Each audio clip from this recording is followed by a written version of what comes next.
यज्ञ के रक्षक यजमान को ऐश्वर्य की वृद्धि के लिए आगे बढ़ाओ। अद्भुत स्वभाव, विद्याओं के आधार, बुद्धि पवित्र करने वाले परमेश्वर, आप हमारी बुद्धि को शुद्ध और वाणी को मधुर कर दीजिए। घी से आहुतियां, घृत आहुति पहली उत्तर भाग में, दूसरी दक्षिण में। यजमानों की सुविधा के लिए बता रहा हूं, थोड़ा सा सुन लें।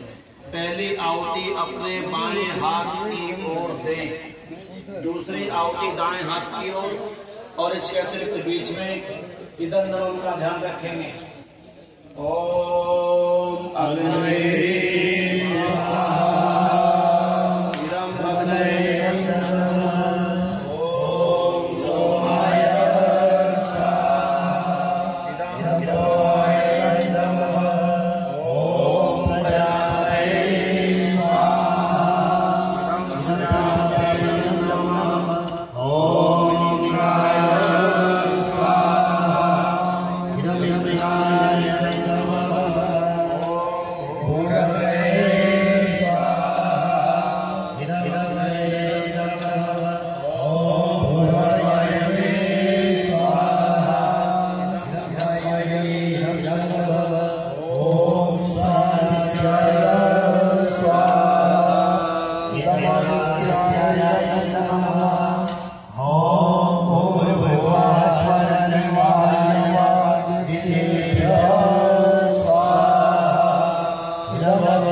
फिर से ही देंगे।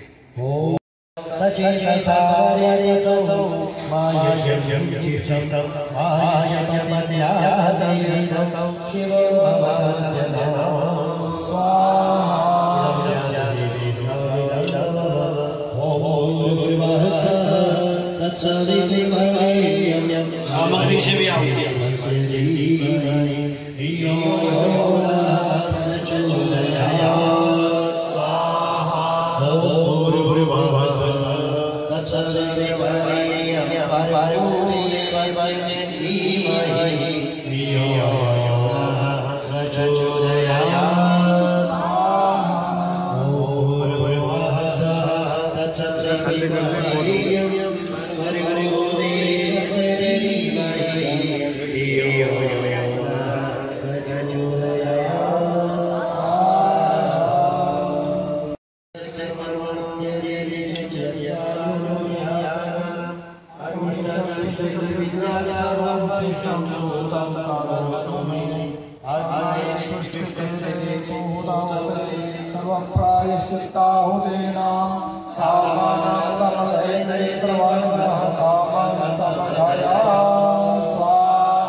प्रातःकाल का दैनिक यज्ञ विशेष संध्या उपासना को संपन्न करने के साथ परमपिता परमात्मा के अखंड वेद ज्ञान को अखंड सृष्टि के रूप में जैसे भगवान का ये यज्ञ चल रहा है, उसी प्रकार से चारों वेदों का पाठ निरंतर करने का मन बनाया।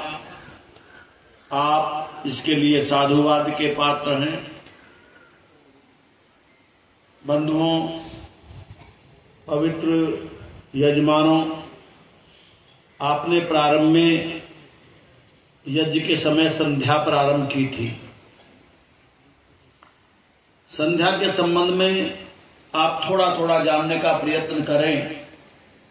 दर्शनकार कहता है कि सम्यक ध्यायन्ति ध्यायते वा परब्रह्म यस्याम सा संध्या। ध्यान देंगे, वो कह रहे हैं ए लोगों कि भली भांति ध्यान करते हैं या किया जाए भगवान का जिस क्रिया में वह संध्या है। अब आपको विचारना होगा कि जब आप संध्या करते हैं कि वास्तव में आप भगवान का ध्यान करते हैं या संध्या के लिए केवल बैठते हैं, ध्यान किसी और का ही होता है, क्योंकि ये आप अच्छे से जान सकते हैं। यदि ध्यान किसी और का हो रहा हो, प्रकृति के किसी आंगन में जाकर के आप बह रहे हो प्रकृति के साथ में, तो उस समय आप अपने मन को हटा करके भगवान का ध्यान करना चाहिए। बोले ध्यान कैसे करें? तो भगवान के गुण कर्म स्वभाव का ध्यान कर लो भाई। मंत्र में जो विचार किया उसका ध्यान कर लो। तो इसके लिए आपको एक निरंतरता अपनानी पड़ेगी, उसके लिए आपको सावधान होना पड़ेगा। ठीक है, तो किसी साधक ने पूछ लिया, जिज्ञासु से पूछ लिया कि जब ये इतनी अच्छी बात है तो किसने टाइम संध्या करें? पता चला कि दो समय हमें संध्या करनी चाहिए। रात और दिन की जो संधि के समय है, अर्थात प्रातः सायं 2 बार सब मनुष्यों को ईश्वर की स्तुति प्रार्थना और उपासना करनी चाहिए। कितनी बार करनी चाहिए? 2 बार, प्रातः और सायं। प्रातः करके शाम तक बिल्कुल आप क्या हो गए? सुरक्षित हो गए। और जब शाम को आप करते हैं तो सारी रात्रि के लिए आप भगवान की गोद में सुरक्षित हो गए, तो बचाए क्या। अब किसी ने पूछ लिया, जैसे हर्ष तोमर जी बैठे हैं, ये बोले कि आचार्य संध्या क्यों करनी चाहिए, क्या जरूरी है, संध्या क्यों करनी चाहिए, क्यों जरूरी है। क्योंकि प्रत्येक मनुष्य, अच्छा आप बताओ, दुखों से छूटना चाहते हो कि नहीं चाहते, संध्या क्यों करनी चाहिए समझ लीजिए। क्योंकि प्रत्येक मनुष्य दुखों से छूटना चाहता है, और दो ही कर्म फल के रूप होते हैं, सुख और दुख। कर्म फल के कितने रूप होते हैं जी, दो। तो यहां समझे कि ईश्वर की भक्ति सुख देती है, क्योंकि जिसके पास जो वस्तु या गुण होता है वह वस्तु या गुण उसी से प्राप्त कर सकते हैं।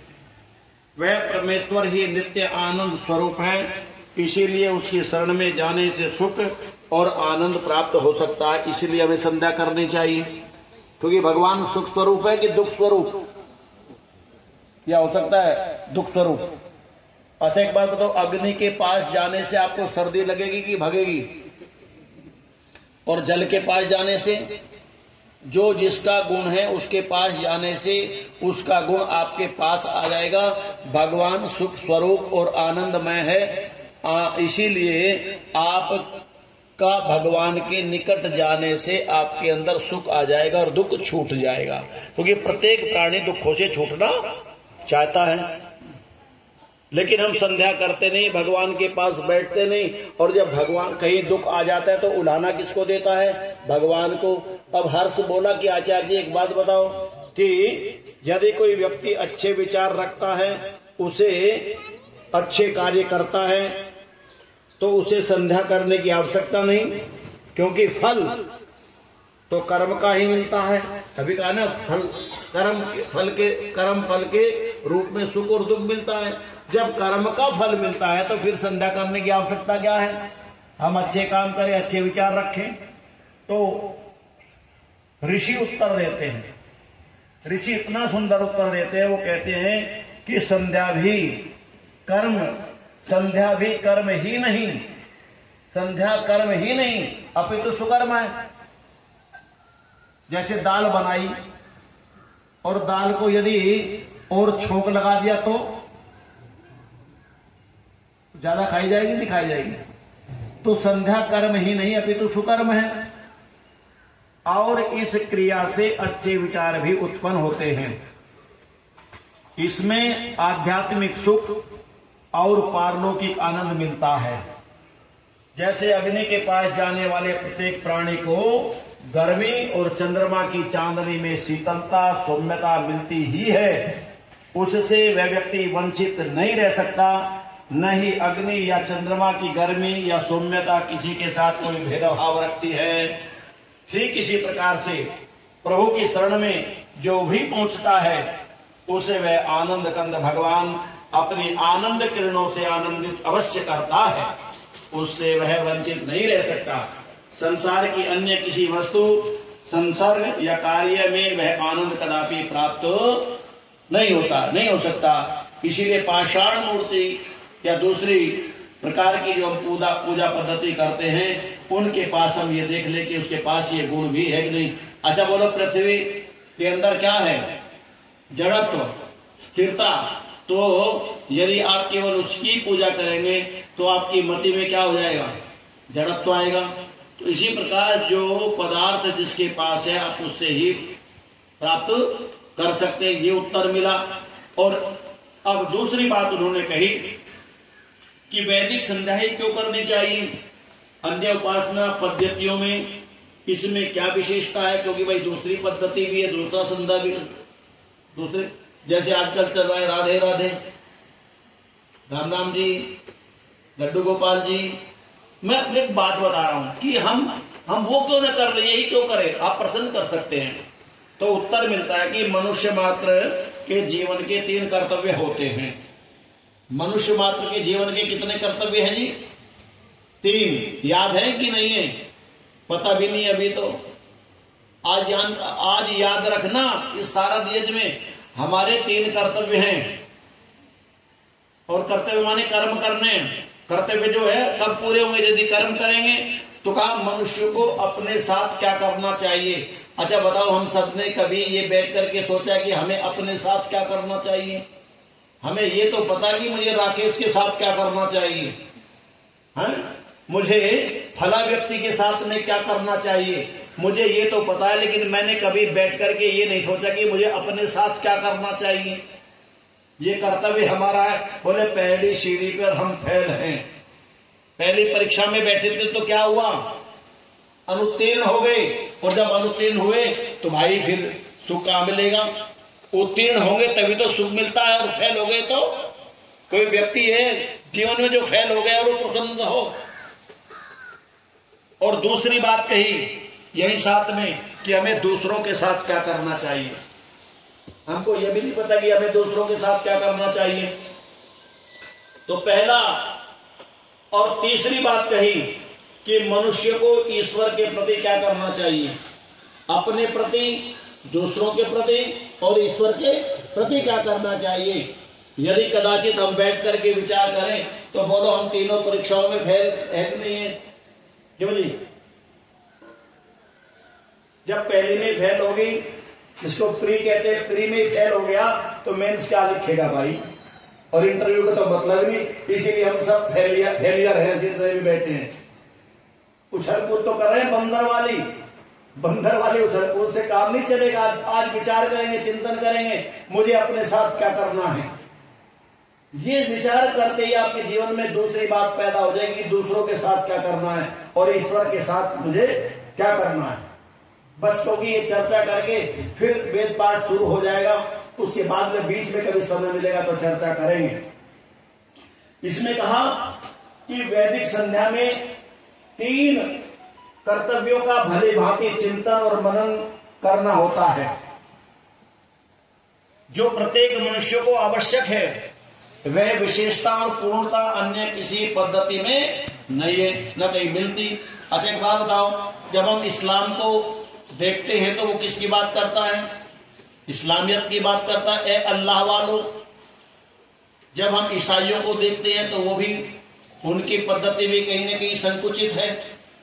मतलब मैं ज्यादा यहां से वार्ता नहीं करता हूं, आप प्रबुद्ध जन है, सब जानते हैं। लेकिन जब हम वेद को देखते हैं तो वेद किसकी बात करता है? वेद सबकी बात करता है। यह पद्धति, इस पद्धति में, पूजा पद्धति में यही फर्क है। एक सबकी उन्नति चाहता है और एक केवल अपनी चाहता है। अपने चाहने से थोड़ा ही कुछ होता है। ईश्वर ने जिसके लिए संदेश किया है उसके चाहने से होता है। तो क्या कहा कि अपने प्रति क्या कर्तव्य है? सबसे पहले अपने प्रति कर्तव्य अपनी इंद्रियों को बलवान बनाना, ध्यान कर लेना। और दूसरी बात है इंद्रियों को यशस्वी बनाना। और तीसरी बात है इंद्रियों को पवित्र बनाना। तीनों चीजों में बड़ा भारी अंतर है, जबकि हम इन छोटी छोटी चीजों में ही फेल हैं। इंद्रियों को बलवान बनाना, इसलिए यदि तू बलवान है तो लोग तेरी बात मानेंगे। तो हमें क्या बनना है? बलशाली। जिसकी इंद्री इतनी कमजोर हो कि जहां चाहे वहां चले जाए, तो तुम कौन हो? तुम तो मरे हुए हो। तुम्हारी अपनी इंद्री, तुम्हारी अपनी प्रवृत्ति जहां चाहे खुले हुए घोड़े की तरह भाग रही है, और तुम कहते हो मैं हूं, मैंने कर दिया। अरे तो गुलामों का गुलाम है। हम किसके? हम गुलाम नहीं है। हम क्या है? गुलामों के भी गुलाम हैं। तो इस ईश्वर को सलाम कैसे करेगा? गुलामों का गुलाम। और दूसरी बात कही इंद्रियों को यशस्वी बनाना।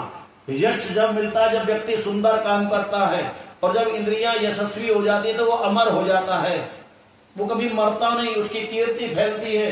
और इंद्रियों को यदि हम यशस्वी नहीं बनाएंगे तो हमारी अपकीर्ति होगी, लोग आपके नाम पर थूकेंगे और आपसे घृणा करेंगे। इसीलिए इंद्रियों को यशस्वी बनाओ। और तीसरी बात कही इंद्रियों को पवित्र बनाओ। इंद्रियां पवित्र कब बनेंगी? जब उनका जो कार्य है उनको उसी प्रकार से करेंगे। वाणी से हम सत्य बोले तो वाणी पवित्र हो जाएगी। आंखों से अच्छा देखेंगे तो आपकी आंखों में बल आ जाएगा, आप में वशीकरण शक्ति आ जाएगी, आपकी वाणी में सरस्वती बैठ जाएगी। तो हम क्या बोले, हम अपनी इंद्रियों को पवित्र बनाएं। और चौथी बात कही, प्राणायाम द्वारा शरीर और मन को पुष्ट और एकाग्र करना। इस डंडे पर भी हम फैल हैं। किसके द्वारा? प्राणायाम द्वारा शरीर और मन को, जब तक हम प्राणायाम नहीं करते न शरीर स्वस्थ होगा और न मन रुकेगा। कोई प्राणायाम न करने वाला व्यक्ति कहे कि मैं संध्या कर रहा हूं और प्राणायाम मन रुक रहा है, ये कपोल कल्पना है, अनर्गल चर्चा है। क्योंकि घूमता नहीं और कहने लगे कि मैंने बैल बांध दिया है, रस्सा पड़ा तो है, अब बैल के मन में तब आए तो चल पड़ेगा। खुंटा है नहीं, बांधने की वस्तु है नहीं, और आप चिल्ला करके कह रहे हैं मैंने बांध दिया है, मैंने बांध दिया है, तब एक धमाका होता, पता चला बैल भाग गया। इसका मतलब बंधा नहीं था। तो ये प्राणायाम तो खूंटा है। प्राणायाम हमेशा करते रहना। प्राणायाम द्वारा शरीर और मन को पुष्ट और एकाग्र करना। और पांचवी बात कही मेरे पवित्र बंधुओं, पांचवी बात क्या कही कि सृष्टि की विचित्रता को देख करके उसकी रचयिता प्रभु में सच्ची श्रद्धा व विश्वास उत्पन्न कर सदैव पापों से दूर रहना। ये है वैदिक संध्या का तात्पर्य। तो मैंने आपसे निवेदन किया, इन शब्दों को आप जरूर याद रखेंगे। जब भी आप करें, जब भी आप काम करें, जब भी प्रभु आपको अवसर दे, जब कभी आपको इसी प्रकार की कोई असुविधा उत्पन्न हो रही हो, आपका कोई अपमान कर रहा हो, या आप जिस इच्छित वस्तु को चाह रहे हैं, प्रयत्न करने के बाद भी न मिले, तो उस परमात्मा अपनी भोग व्यवस्था में उसको स्वीकार करके प्रसन्न रहना चाहिए। ये नहीं कि हमें फिर दूसरा मंसूबा छीना झपटी का बनाना। लोग छीना झपटी का बनाना थे नहीं, पहले तो कुछ मांगे, नहीं देता तो वो तो देखूंगा, वो गलत बात है। इसीलिए परमपिता कहते सृष्टि की विचित्रता को देख करके उसके रचिता प्रभु में सच्ची श्रद्धा से विश्वास उत्पन्न करना और उत्पन्न करके सदैव पापों से दूर रहना। इस प्रकार का भाव आप जब संध्या करते हैं तो ये जरूर बनाएं। इन्हीं शब्दों के साथ में दूसरों के प्रति क्या कर्तव्य है ये बाद में चर्चा कर लेंगे, और ईश्वर के प्रति हमारा क्या कर्तव्य है, ये तो मैंने केवल अपने प्रति कर्तव्य की बातें की, तो क्योंकि आज अपने अपनों की बात कर ले। कई लोग कहते हैं नहीं, बात चली हुई कि अपने तो अपने ही होते हैं, होते ही हो कि नहीं होते? किसको अपना मान रहे हो तुम? अपने तो अपने ही होते हैं, होते नहीं होते? जो भी बात चली वो बिल्कुल सही चली। अपने तो अपने होते हैं और अपने कर्म होते हैं जो हमारे साथ जाते हैं, ये हमें उतार देते हैं और ये हमको डुबो देते हैं। बताओ, अभी भी कोई डुबाते नहीं? अभी भी अपनों के साथ ही तो संघर्ष